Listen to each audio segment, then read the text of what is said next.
음성을 내가 들으니 사랑하는 말일세. 아침이 되매 다윗이 편지를 써서 우리아의 손에 들려 요압에게 보내니 그 편지에 써서 이르기를 너희가 우리아를 맹렬한 싸움에 앞세워두고 너희는 뒤로 물러가서 그로 맞아 죽게 하라 하였더라. 요압이 그 성을 살펴 용사들이 있는 것을 아는 그곳에 우리아를 두니 그 성 사람들이 나와서 요압과 더불어 싸울 때에 다윗의 부하 중 몇 사람이 엎드러지고 햇사람 우리아도 죽으니라.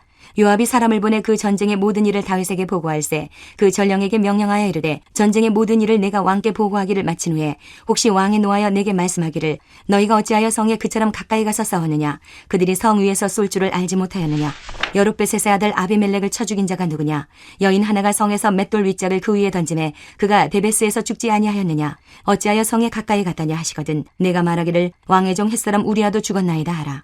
전령이 가서 다윗에게 이르러 요압이 그를 보낸 모든 일을 다윗에게 아뢰어 이르되 그 사람들이 우리보다 우세하여 우리를 향하여 들러 나오므로 우리가 그들을 쳐서 성문 어기까지 미쳤더니 활 쏘는 자들이 성 위에서 왕의 부하들을 향하여 쏘매 왕의 부하 중 몇 사람이 죽고 왕의 종 햇사람 우리아도 죽었나이다 하니 다윗이 전령에게 이르되 너는 요압에게 이같이 말하기를 이 일로 걱정하지 말라 칼은 이 사람이나 저 사람이나 삼키느니라 그 성을 향하여 더욱 힘써 싸워 함락시키라 하여 너는 그를 담대하게 하라 하니라.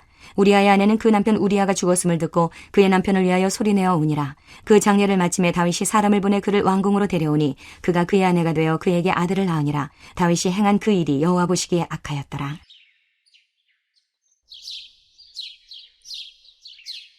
안녕하세요. 큐티 나누는 목사 안상열입니다. 오늘도 주님 은혜 안에서 좋은 날입니다. 오늘은 사무엘하 11장 14절에서 27절을 통해서 제발 멈추세요 라는 제목으로 은혜를 나누겠습니다.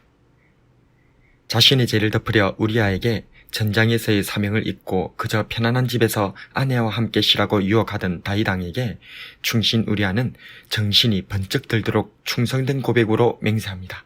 11절에 언약궤와 이스라엘과 유다가 야영 중에 있고 내 주 요압과 내 왕의 부하들이 바깥들에 진치고 있거늘 내가 어찌 내 집으로 가서 먹고 마시고 내 처와 같이 자리일까? 내가 이 일을 행하지 아니하기로 왕의 살아계심과 왕의 혼의 살아계심을 두고 맹세하나이다. 우리아가 충성되면 충성될수록 다윗 왕은 우리아를 죽이고 싶었습니다. 아무리 우리아가 충성되이 섬겨도 다윗 왕은 그 죄악을 멈추지 않았던 것입니다.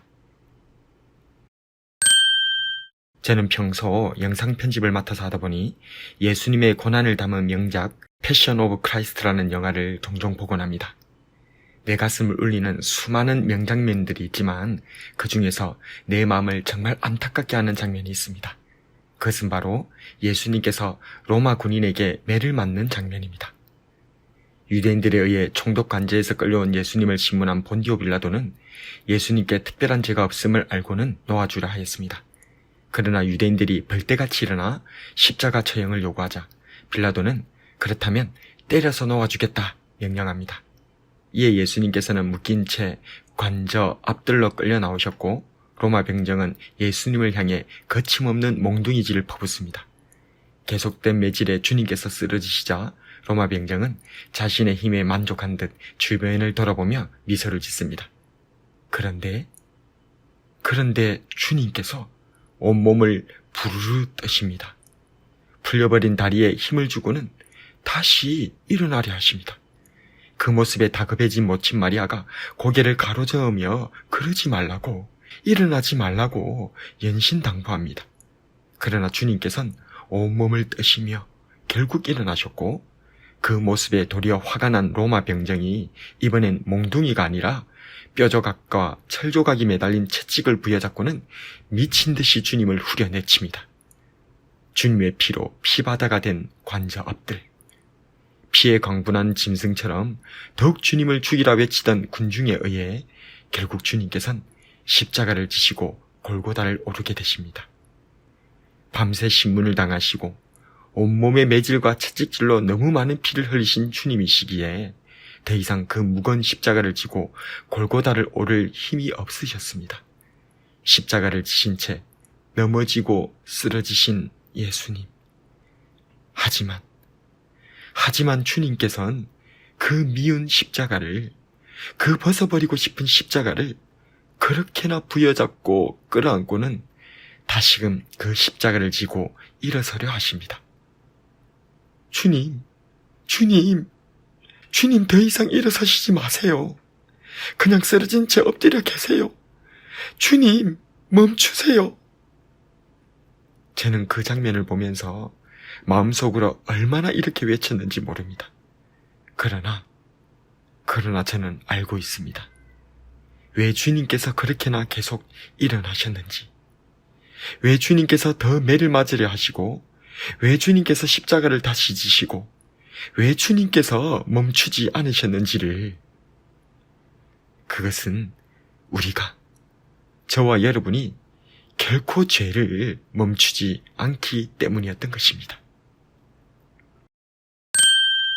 사울왕은 다윗을 죽이기 위해 3,000명의 군대까지 동원해 추격하였습니다.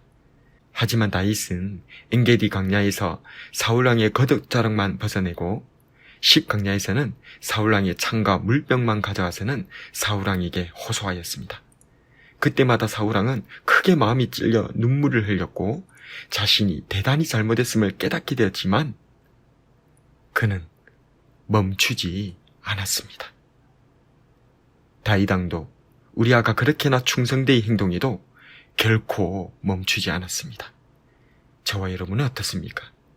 우리는 죄악을 멈추고 있습니까? 제발 멈추십시오. 거짓을, 죄악을, 불순종을 멈추시길 바랍니다. 내 영혼이 주님의 말씀이 우리의 제약된 육신에게 오늘도 말씀하고 있습니다. 그러나 우리는 오늘도 멈추지 않습니다. 제가 청년일 때 알게 된 복음성가가 있습니다. 하나님께로 더 가까이 갑니다. 고통 가운데 계신 주님, 변함없는 주님의 크신 사랑, 영원히 주님만을 섬기리. 내가 죄악을 멈추지 않기에, 내가 불순종을 멈추지 않기에 오늘도 주님께서는 고통하십니다. 물론 우리 주님께서는 영단번의 십자가 제사로 우리 죄를 영원토록 사하여 주셨습니다. 그러나 내가 죄를 멈추지 않을 때에 주님께서는 오늘도 고통하십니다. 주님의 십자가 은혜를 더럽히지 않도록, 주님의 마음을 아프시게 하지 않도록 주님을 사랑하는 마음과 우리를 도우시는 성령님을 의지하여서 죄를 멈추고 악을 멈추고 불순종을 멈추며 살아가는 저와 여러분이 되길 주님의 이름으로 축복합니다.